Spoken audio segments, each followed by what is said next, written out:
ayat 14 Allah Subhanahu wa taala berfirman, "Wa wassaynal insana biwalidayhi hamalathu ummuhu wahnan ala wahnin wa fisaluhu fi 'amain anishkurli wali walidaik."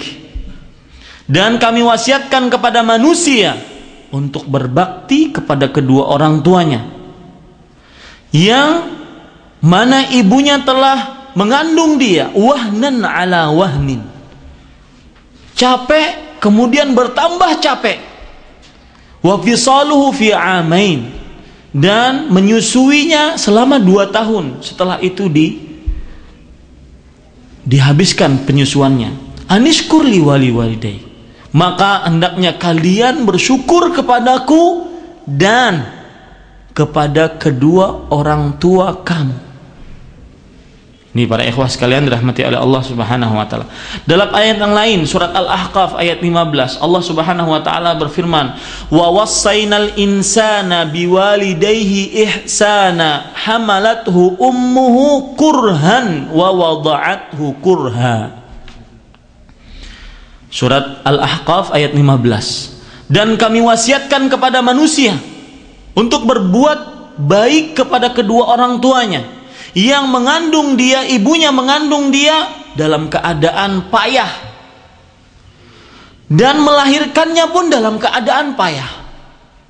Mengandung dalam keadaan payah, melahirkannya pun dalam keadaan payah. Bedanya dengan ayat surat Luqman ayat 14 tadi, hamalathu ummuhu wahnan ala wahn.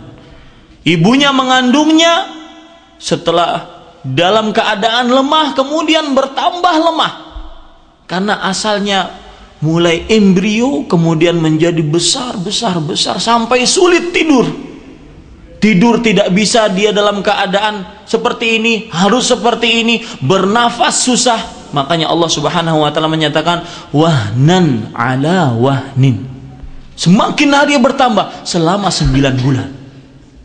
Ini para ikhwah yang dirahmati oleh Allah Subhanahu wa taala. Sekarang inti daripada pengajian kita pada sore hari ini adalah kita membicarakan tentang sebuah ayat di dalam Al-Quran, yaitu tadi surat Al-Isra ayat 23 sampai 24. Allah Subhanahu wa taala berfirman, "Wa qadha rabbuka alla ta'budu illa iyyah wa bil walidaini ihsana imma yablughanna 'indakal kibara ahaduhuma aw kilahuma fala taqul lahuma uffin wala tanharhuma wa qul lahuma qawlan karima wakhfid lahuma janaha dhulli minar rahmah wa qur rabbirhamhuma kama rabbayani shaghir."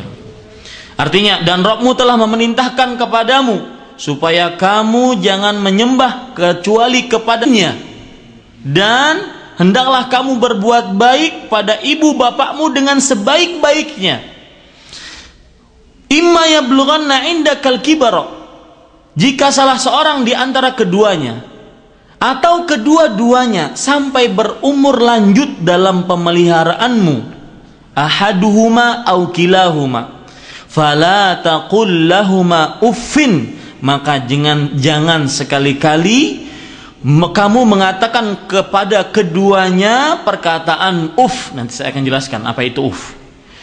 Wala tanharhuma, dan jangan kamu membentak mereka berdua. Wa qul lahuma qawlan karima, dan ucapkanlah kepada mereka perkataan yang mulia. Wakhfid lahuma janahadz dzulli minar rahmah wa qur rabbirhamhuma kama rabbayani shaghira, dan rendahkanlah dirimu terhadap mereka berdua dengan penuh kesayangan, dan ucapkanlah, ya Allah, rabbirhamhuma, rahmatilah mereka, kasihilah mereka, kama rabbayani shaghira, sebagaimana mereka berdua telah mendidik aku waktu kecil. Surat Al-Isra surat ke-17 ayat 23 sampai 24. Para ikhwan yang dirahmati oleh Allah Subhanahu wa taala, Allah berfirman di sini wabil walidaini ihsana. Yang kita bicarakan adalah wabil walidaini ihsana. Allah memerintahkan kepada kita setelah perintah Allah untuk tidak beribadah kecuali kepada Allah, kemudian Allah menggandengkannya dengan waw, bil walidaini ihsana. Berbuat baik kepada kedua orang tua. Perhatikan para ikhwan yang dirahmati oleh Allah Subhanahu wa taala. Berbuat baik kepada orang tua dengan apa saja. Baik dengan harta, baik dengan perkataan, baik dengan perbuatan, baik dengan akhlak yang baik, dengan apa saja berbuat baik kepada orang tua. Yang menjadi pembicaraan kita di sini, perhatikan. Allah berfirman, "Imma yablughanna indaka." Dan ketika mereka berdua atau salah satu dari keduanya, indaka, berada di sisimu. Sebagian orang tua kalau sudah tua itu tidak ada yang mengurus, tidak ada yang memberikan biaya, otomatis anaknya akan mengambil orang tuanya dan dimasukkan ke dalam rumah dia. Dimasukkan ke dalam rumah dia. Nah, ketika itulah terjadi harus lebih wabil walidaini ihsana. Ketika orang tua berada di tengah-tengah kita dan keluarga kita, anak istri kita, indaka, di sisi kamu, maka pada saat itu nyata-nyata harus tetap berbuat baik. Dahulukan hak orang tua daripada anak dan istri.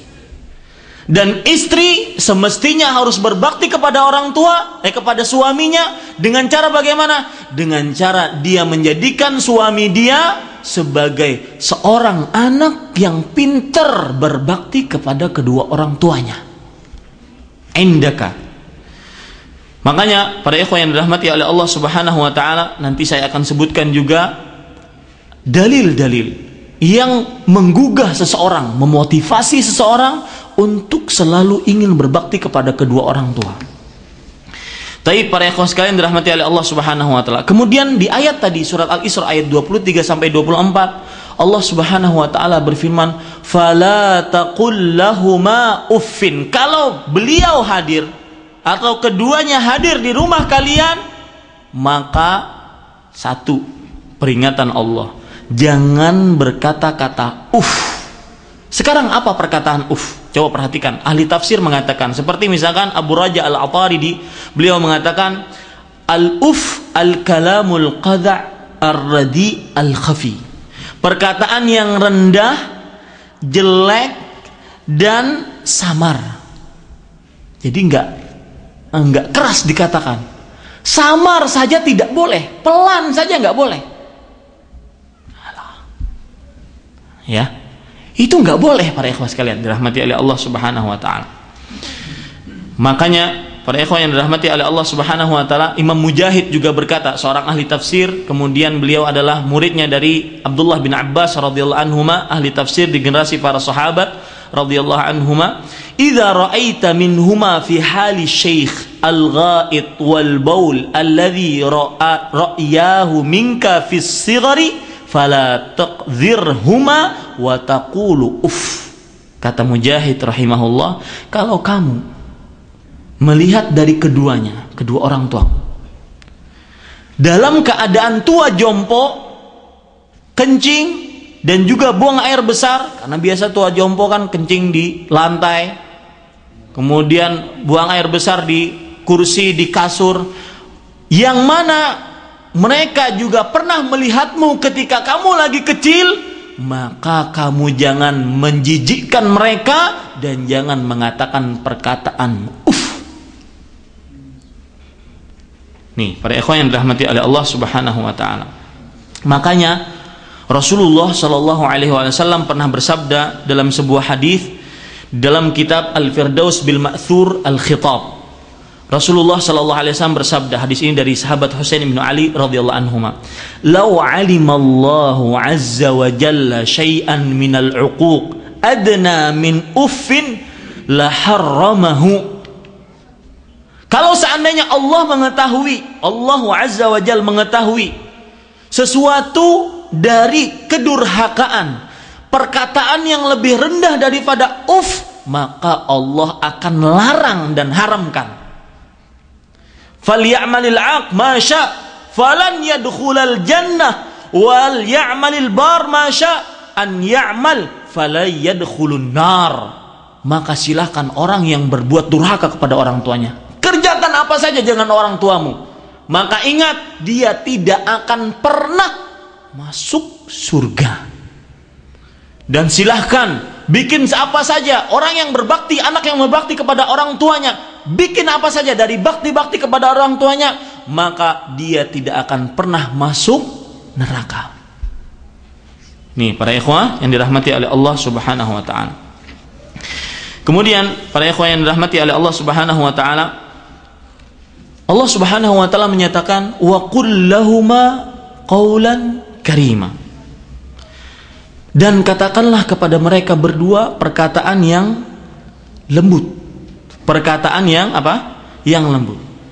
Coba perhatikan sekarang sebuah riwayat. Ibnu Umar radhiyallahu anhu berkata kepada seorang muridnya, "Atakhafun nar? Apakah kamu takut kepada neraka?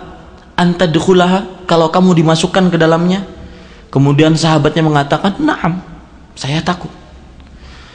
Kemudian Ibnu Umar radhiyallahu anhu berkata lagi, "Wa tuhibbu an tadkhulal jannah? Apakah kamu ingin masuk surga?" Kata temannya, "Iya, saya ingin masuk surga." Qala ahayyun walida. Kemudian Ibnu Umar radhiyallahu anhu berkata, "Apakah kedua orang tuamu masih hidup?" Kemudian kata sahabatnya tadi, "Indi ummi, yang hidup adalah ibuku." Qala fa wallahi la in anta alanta lahal kalam wa at'amta at'am la tadkhulannal jannata majtanabtal mujibat. Demi Allah, kalau seandainya engkau berkata lembut kepada ibumu dan memberikan makan kepadanya, maka niscaya pasti kamu akan masuk ke dalam surga selama engkau menjauhi dosa-dosa besar. Itulah yang disebut dengan qaulan karima, perkataan yang lembut, tidak membentak kepada kedua orang tuanya, tidak meninggikan suara di hadapan orang tuanya, tidak merendahkan orang tuanya karena mungkin orang tuanya pendidikannya rendah, sekarang dia sudah sarjana, doktor, profesor, sekolah di luar negeri.